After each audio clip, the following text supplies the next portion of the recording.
সালামু আলাইকুম রহমতুল্লাহি বারাকাতু। ইউনুস ডেলিকাস কুকিং চ্যানেলের পক্ষ হতে আপনাদেরকে স্বাগতম। আরেকটি নতুন রেসিপি নিয়ে আপনাদের সামনে হাজির হলাম। যারা মিষ্টি পছন্দ করেন তাদের জন্য আজকের রেসিপিটি খুবই ভালো লাগবে। ভিডিওটি না টেনে দেখতে থাকুন কীভাবে কী কী উপকরণ দিয়ে এই রেসিপিটি তৈরি করেছি। তুলতুলে নরম নরম একেবারে মুখে দেওয়ার সাথে সাথে চলে যাবে এরকম স্বাদের একটি রেসিপি আপনাদের সামনে তুলে ধরলাম। ভিডিওটি না টেনে সম্পূর্ণ দেখতে থাকুন।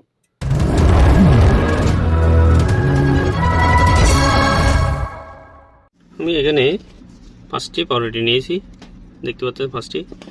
এই বাইরের অংশগুলো ফেলে দেওয়া ভালো, ফেলে দিলে একটু নরম হয়। আমি অপচয় করতেছি না, সে কারণে আমি এগুলো ফেলবো না, এগুলো সহ আমি রেখে দেবো। কারণ এগুলো যেহেতু মনে করো মালার মধ্যে ভিজবে, এগুলো নরম হয়ে যাবে। এগুলো আমি লম্বাভাবে 3 টুকরা করব।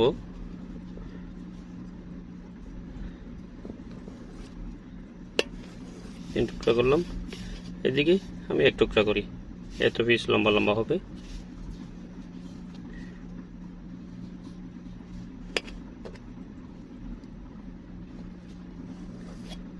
কারণ একসাথে কাটছি যাতে পিসগুলো সব এক সমান থাকে, দেখতে পাচ্ছেন। এখন আমি এগুলো ঘি দিয়ে ভেজে নেব। ফ্রাই প্যানেতে আমি একটু আগে ডিম ভেজেছি, এখন আমি এখানে ঘি দিয়ে দেব। ঘিগুলো একটু হয়ে আসুক, কারণ ঘি দিয়ে ভাজলে স্বাদটা খুবই অসাধারণ হয়।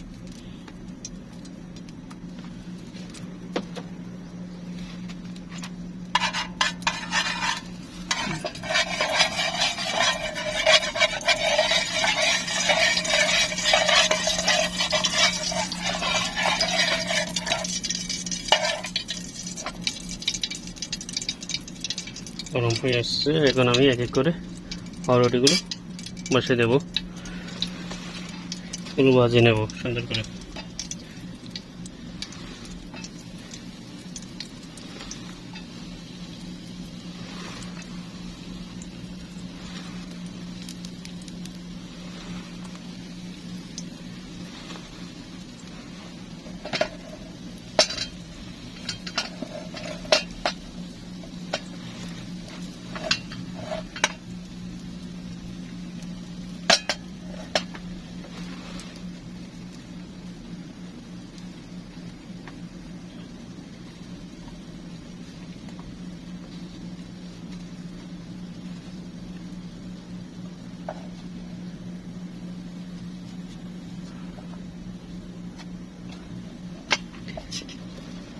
দেখেন আমি হাতে উল্টো করে দিয়েছি, এই ঘিগুলো এগুলো কি মিলছে।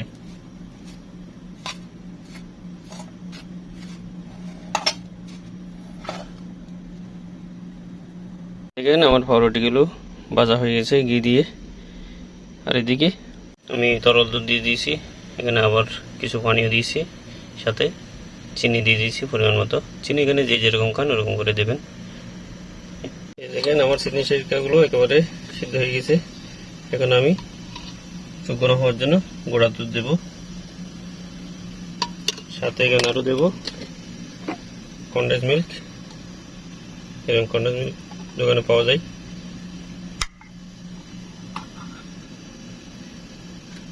কনডেন্স মিল্ক এটা দিয়ে দেবো, এটা দিলে কালারও ভালো আসবে, খেতেও খুবই সুস্বাদু হয়। দেখতে কি সুন্দর একটা কালার চলে আসছে।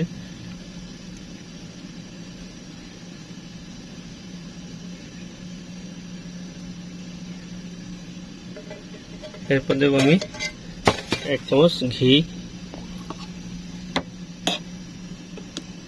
1 চামচ আমি ঘি দেবো। ঘি দিলে একটু তৈলাক্ত হবে, রসমালাইয়ের এটা আসবে।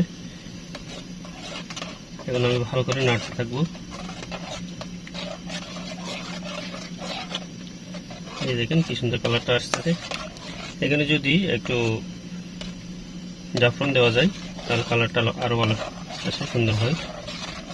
এবার নাড়তে নাড়তে আমি ঘন করে ফেলবো, কারণ না নাড়লে এটা বয়েল উঠে যাবে, বয়েল উঠলে চারিদিকে লেগে যাবে। সেখানে আমি চারিপাশ থেকে এটা ভালো করে নাড়তে নাড়তে ঘন করে ফেলবো।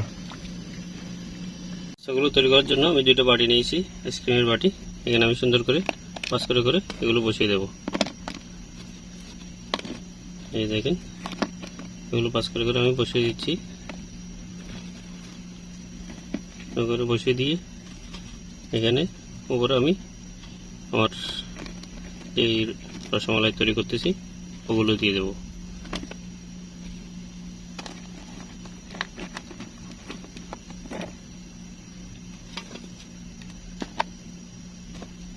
এই দেখতে পাচ্ছেন আমি খুব সুন্দর করে এগুলো একটা একটা করে একটার উপর একটা সুন্দর করে সাজিয়ে বসিয়ে নিচ্ছি। এই যে দেখেন আমি কি সুন্দর করে একটার উপর একটা সুন্দর করে বসিয়ে নিয়েছি।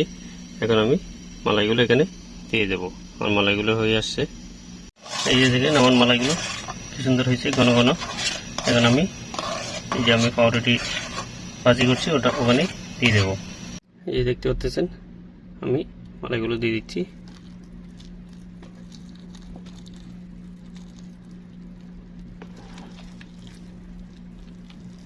এগুলো গরম গরম দিচ্ছি, এগুলো ভালো করে খেয়ে নরম হয়ে যাবে। আমি ঠান্ডা করে তারপর পরিবেশন করব। দেখেন মালাইগুলো কি সুন্দর হয়েছে।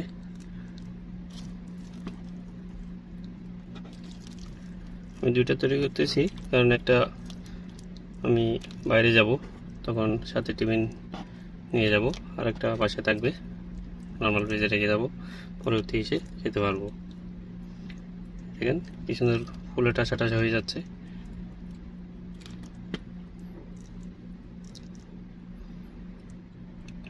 সবগুলো মালাই দিয়ে দিয়েছি। এখন ঢাকনা দিয়ে নর্মাল করে রেখে দেবো। নর্মাল ফ্রিজে রেখে দিলে ঠান্ডা ঠান্ডা খেতে খুবই সুস্বাদু হয়। আমি একটু ঠান্ডা হোক তারপর নর্মাল ফ্রিজে রাখবো। এই যে দেখেন আমার পাউরুটিগুলো একেবারে দুধগুলো খেয়ে টাসা টাসা হয়ে আসছে। কারণ আমি এখানে কিশমিশ দিয়ে দিচ্ছি, দেখতে সুন্দর লাগবে, খেতেও স্বাদ হবে। তো এখানে বাদাম কুচি দিতে পারলে ভালো হয়, কাজু বাদাম টাদাম এরকম এগুলো দিলে আরও স্বাদ হয়, খেতে দেখতে সুন্দর লাগে। তো আপনারা এগুলো ব্যবহার করবেন। আমার হাতে এই মধ্যে যেহেতু নেই, আমি কিশমিশ আছে কিশমিশ ব্যবহার করতেছি। এরপর আমি ঢাকনা দিয়ে দেব। ঢাকনা দিয়ে আমি নর্মাল ফ্রিজে রেখে দেব।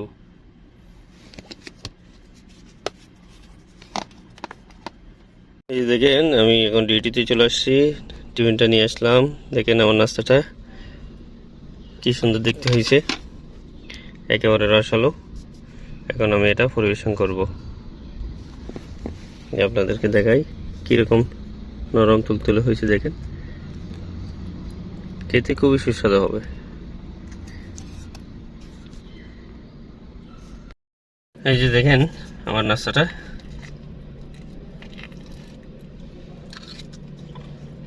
মাশাআল্লাহ একেবারে মালাই।